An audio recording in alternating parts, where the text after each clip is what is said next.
Today, we got to talk about two stocks that have been absolutely skyrocketing, two that I've been preaching now for quite some time. I've made a few videos about them over the past few months. And no, it's not Nvidia. No, it's not PLTR.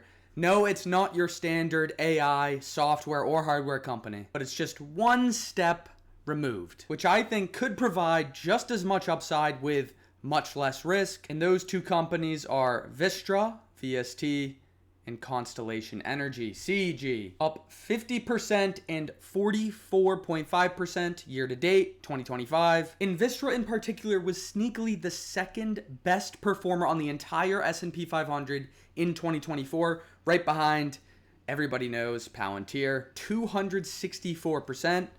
Constellation right down here at 93.5%. Vistra outperforming Nvidia. So it's kind of a mystery to me. Why are so little people talking about these two companies in particular, while everybody's hopping on the Nvidia, the PLTR, the Broadcom, the Oracle train, when these two are sitting in plain sight? What could these companies be doing? I said these companies were one step removed from the AI boom.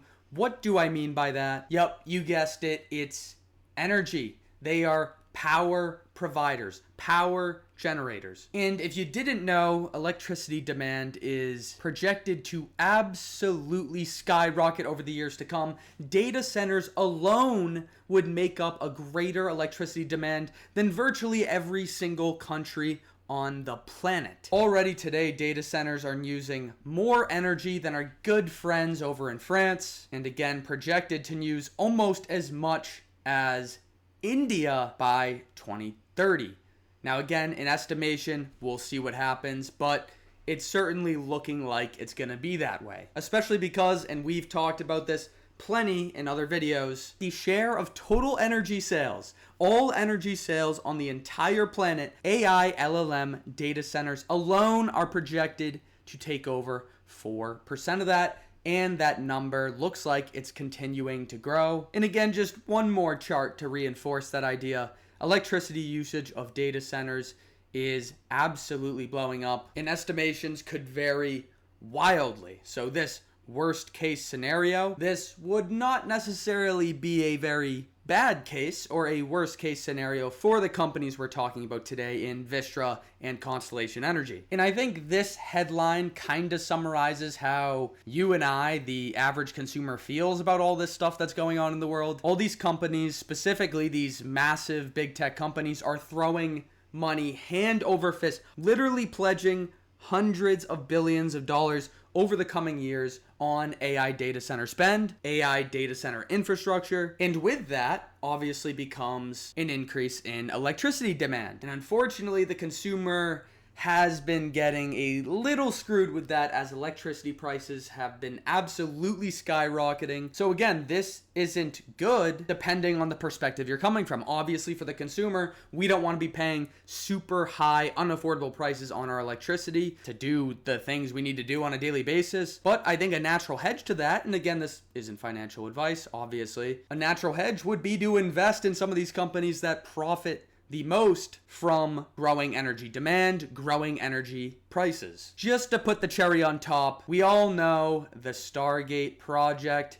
Project Stargate as some people call it. Again, I made a video going into great detail about this project, how much energy it's going to be using up. But again, the point is there's a ton of money being thrown in to AI infrastructure, $500 billion on this project alone. And Project Stargate, essentially advertised as a data city. What do you think is going to be needed when we're talking about a city of buildings that contain power-hungry components? Well, of course, they're going to need energy, and that's going to be part of that $500 billion investment. They need a source of reliable and ideally clean energy to be provided virtually at all times. This thing is going to be consuming 144,000 megawatt hours per day, bigger than the energy demand at peak hours in a city like NYC, which has more than 8 million people. So we're talking about some serious energy demand that I don't think is being fully priced in yet. And I think part of the reason that it's easy to see through and hop on the train of all the big tech companies, obviously Nvidia's designing the hardware that these companies are all buying, all these massive big tech companies. And so they're all throwing massive amounts of cash, billions and billions of dollars at Nvidia to build out their data centers. This is a data center, an ugly one, but you get the point. They need a lot of these chips from Nvidia to build out their data centers. And what do you know, Palantir, everybody knows the name of the company, but still doesn't seem to understand what they do or why they should be worth $300 billion.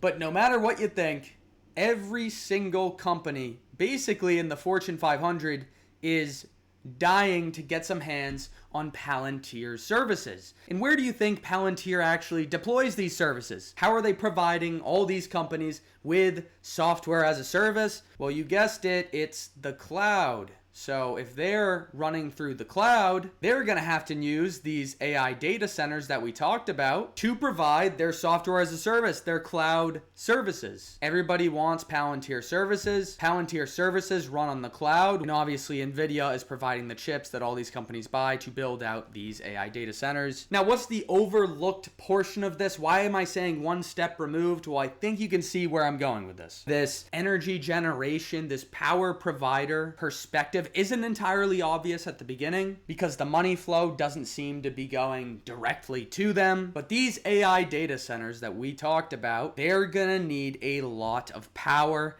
and that's where your good friends over at Vistra and CEG come to save the day. We live in a world where basically AI is holding up the entire world economy. And so the only alternative when we have people losing jobs because of AI, we have GDP numbers resilient probably because of AI spending and CapEx. We have people not too happy about how expensive things are getting. In the face of all this, there's really only one alternative, and that's to hop on the ride. Like we mentioned, companies in every industry, all the way down to fast food, Wendy's are customers of Palantir. Your average company is buying services from Palantir, and Palantir needs cloud services from your big tech companies, BT, to deploy and actually run their software on. Big tech is obviously buying a shit ton of Nvidia chips to build out their AI data center infrastructure. And as these AI data centers continue to be built out, there's more opportunity for other companies, for other people to come and try to make some noise in the space. To power these things, well, you're gonna need a lot of energy, especially as this cycle continues to grow, if not accelerate, which we've seen over the past 2 years. Will that continue? That remains to be seen, but projections are saying yes, so you better hop on the ride. Or again, it seems like you're just gonna fall behind because AI spending is driving just about everything right now. Now, I go into a deep analysis of what energy source is objectively the best today, 100 years from now, and in some distant utopian future in this video here. It's very thorough, very high quality, so check it out if you're interested. But to stay on the topic of Vistra and Constellation in particular, they generate power with all of these different energy sources, but today we're gonna stay away from coal and oil. They are just too dirty. Solar and wind are great, they're cheap. Unfortunately, they're just not reliable enough. The sun isn't always out. The wind isn't always blowing. Again, another couple solid energy sources in hydro and geothermal, but too restrictive when it comes to finding a good, suitable location, especially because a lot of these massive AI data center projects are gonna need power plants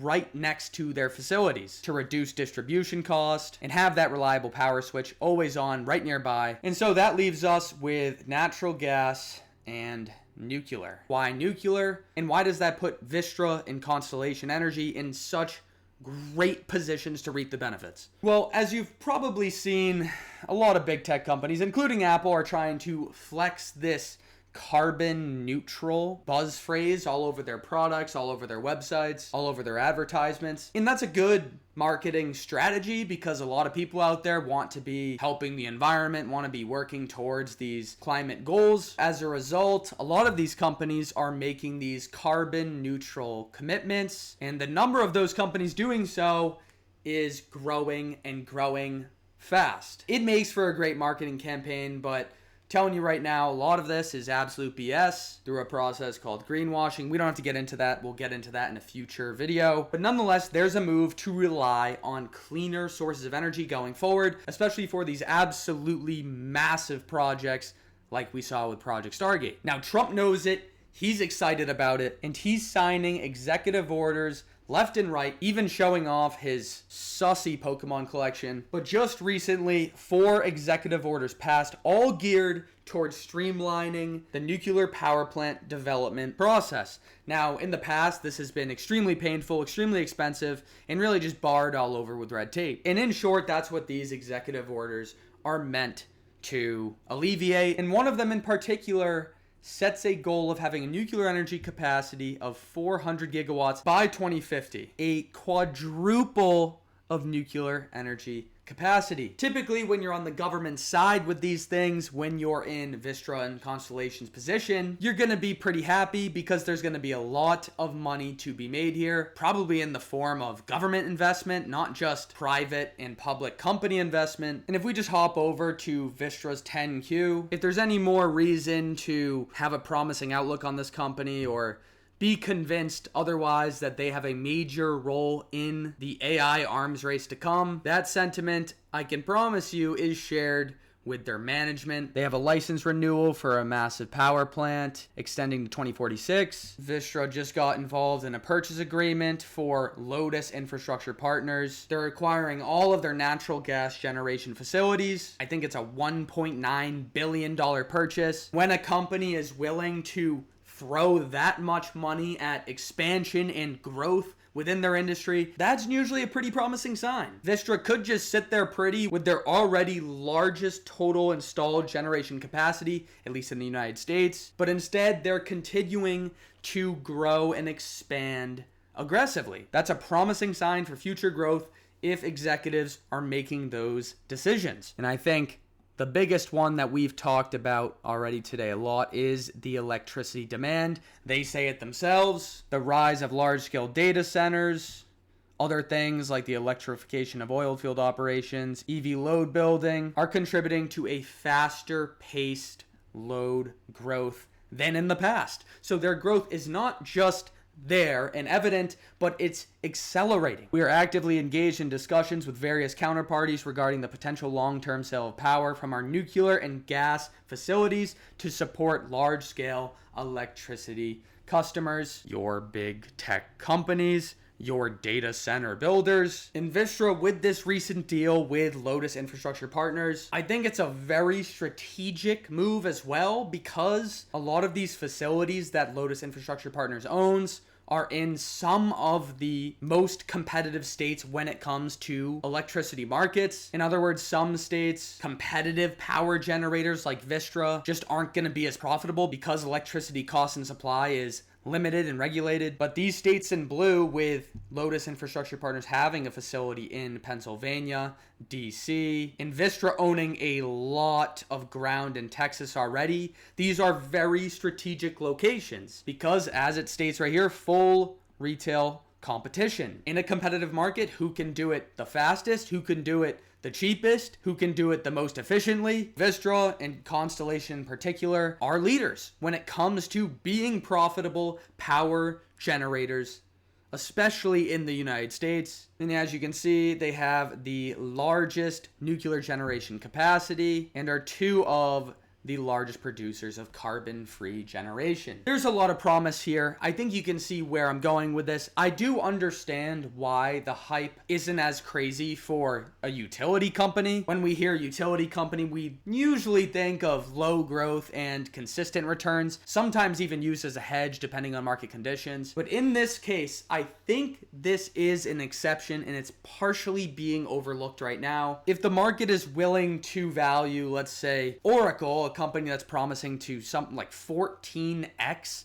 their AI cloud infrastructure over the next 5 years, and we're willing to value a company like Oracle, a company like Palantir at these incredibly high valuations that obviously rely on these projections, these crazy growth levels to justify those valuations even in the future, I think you can start to see why Constellation and Vistra, albeit more expensive relative to their peers in the utility space, but again are fundamentally different because of that competitive market that they operate in, are certainly at least prone for success. And again, I think why the case is so strong for power generation companies in particular is because even if AI spending goes down, or worst case goes away completely, the energy infrastructure is going to be built out no matter what. And yes, would that take a toll on companies like Vistra and Constellation? Yeah, well, obviously, the whole market, the entire world is going to panic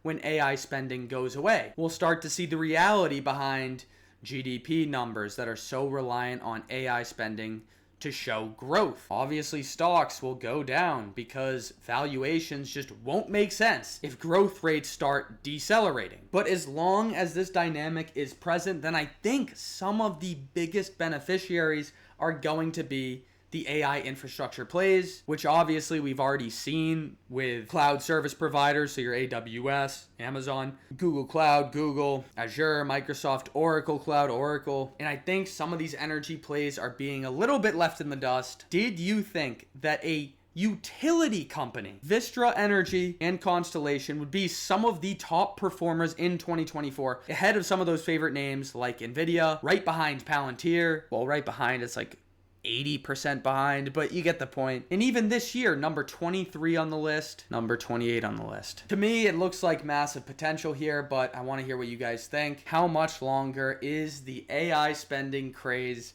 going to continue? Are we at a turning point? Are we at the beginning? Is energy infrastructure going to be overbuilt in anticipation of all this demand continuing to grow, continuing to speed up? I guess we don't know. That's what I want to hear your thoughts on. If you're French, subscribe. And if you're anybody else, also subscribe. That's it for me. I'll see you in the next one. Peace.